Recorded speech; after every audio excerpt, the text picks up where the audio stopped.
Hello friends, आज हम इस वीडियो में गिफ्ट टैक्स से रिलेटेड प्रोविजंस को डिस्कस करेंगे।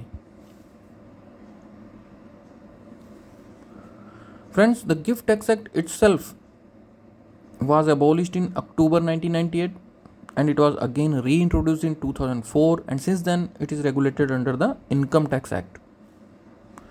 And now definition of gift. What is gift? Gift refers to any money, immovable property or movable property received by an individual from another person without any payment in return.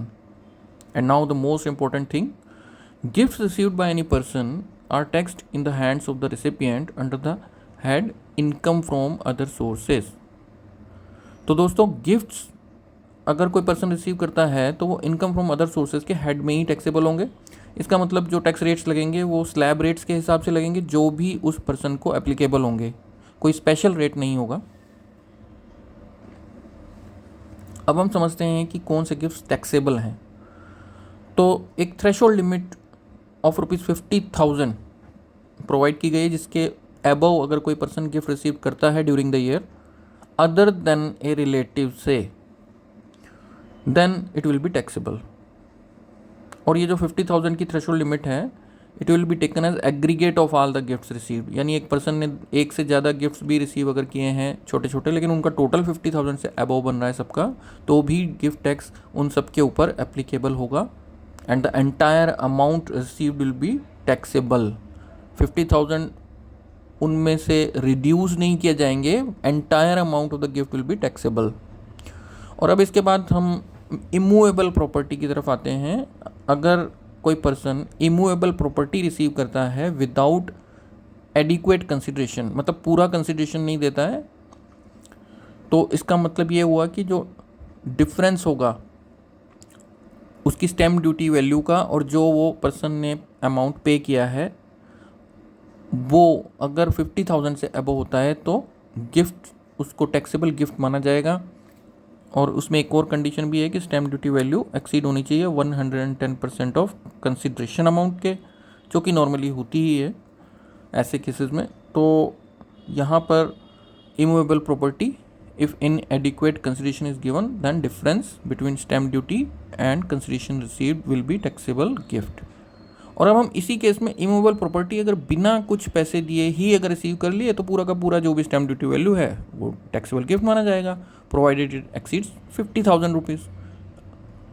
अब इसी में ही हम एक case लेते हैं कि जैसे किसी एसएससी को ऐसा लगता है कि स्टैम्प ड्यूटी वैल्यू बहुत हायर साइड पे है, जो कि गवर्नमेंट की अथॉरिटी जो डिसाइड करती है, तो वो एक एप्लीकेशन दे सकता है असेसिंग ऑफिसर को कि भाई मेरे को ऐसा लगता है कि स्टैम्प ड्यूटी वैल्यू ज़्यादा है। तो ऐसे केस में क्या होगा, आप स्लाइड में भी देख सकते हैं ऊपर। तो ऐसे केस में जो टैक्स ऑफिसर है वो इस प्रॉपर्टी को रेफ़र करेगा एक वैल्यूएशन ऑफिसर को कि वो इसकी वैल्यू करे, क्योंकि असेसी ने एप्लीकेशन दी है कि उसको स्टैम्प ड्यूटी वैल्यू ज़्यादा लग रही है।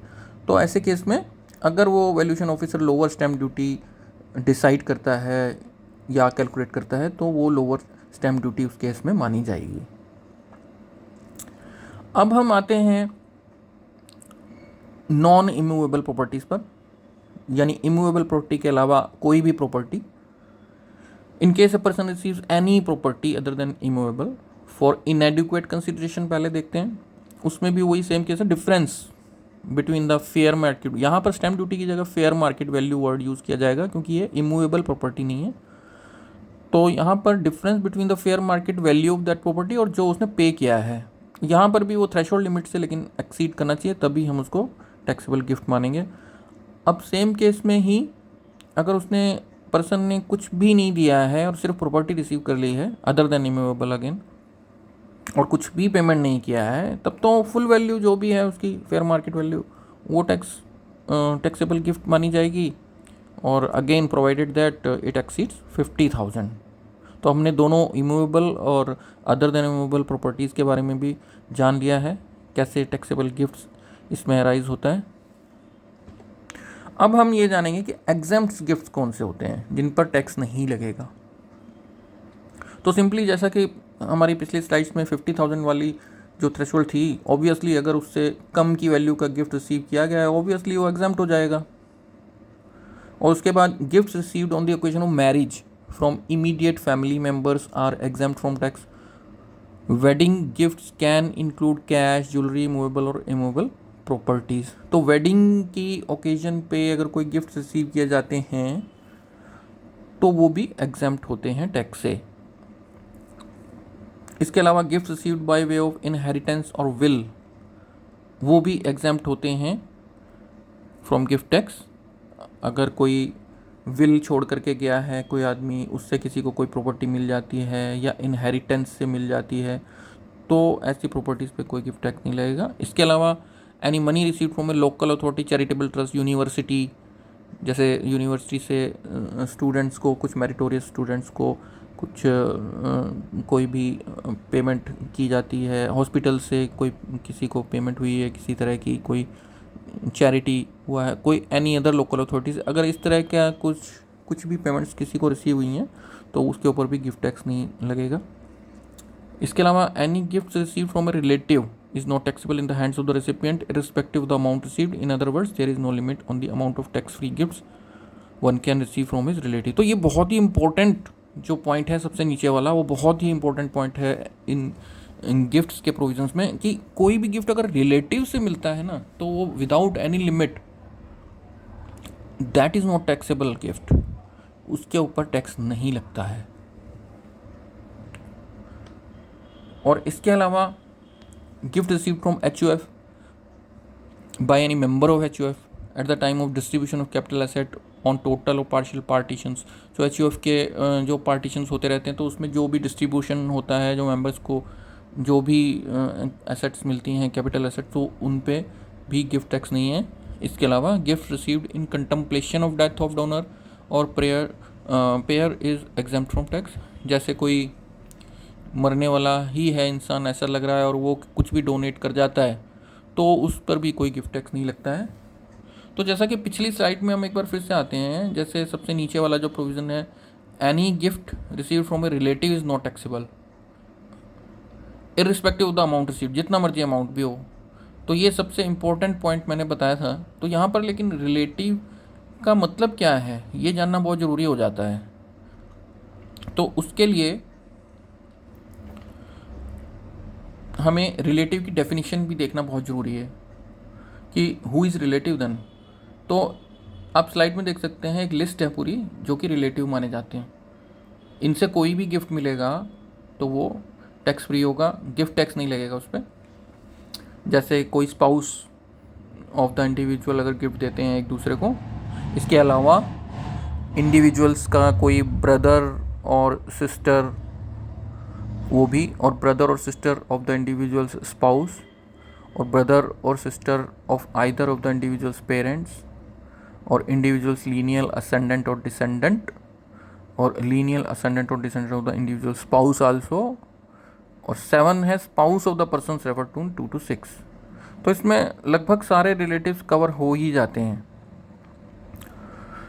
तो यहाँ पर लीनियल असेंडेंट और डिसेंडेंट का भी मतलब यही है कि जैसे हमारे किसी भी एक इंडिविजुअल के चिल्ड्रंस हुए, ग्रैंड चिल्ड्रन हुए, वो तो डिसेंडेंट्स हो गए। ऐसे ही किसी भी इंडिविजुअल के फादर पेरेंट्स जो हैं, फिर ग्रैंड पेरेंट्स हुए, वो असेंडेंट्स में हो गए।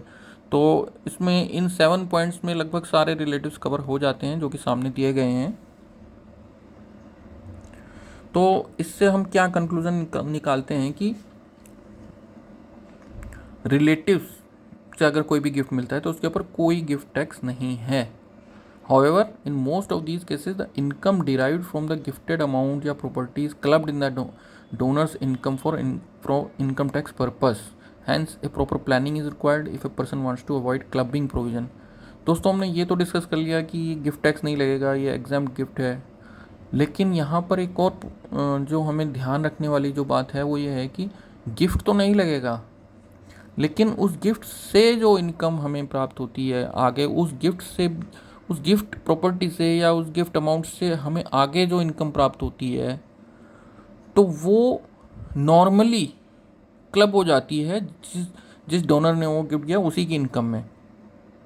Normally, not in every case. तो उस चीज़ को भी हमें समझना पड़ेगा कि अगर हमें उसको अवॉइड करना है कि टैक्स, जो इनकम टैक्स है, गिफ्ट टैक्स तो बच गया हमारा, लेकिन उस गिफ्ट टैक्स वाली प्रॉपर्टी से जो इनकम हो रही है उसके ऊपर जो इनकम टैक्स लग रहा है वो डोनर को ही लग रहा है अगर, तो उस केस में अगर हम चाहते हैं कि नहीं डोनी को ही वो इनकम टैक्स भी लगे आगे, तो उस केस में प्रॉपर एक प्लानिंग की ज़रूरत है। हमें देखना पड़ेगा किस किस केस में ऐसा पॉसिबल है। तो उसके लिए भी हमने एक सेपरेट वीडियो भी है हमारे पास उसका, तो उसको कंसिडर किया जाता है, किया जा सकता है। इस वीडियो में उसको नहीं कंसिडर किया गया अभी फ़िलहाल के लिए।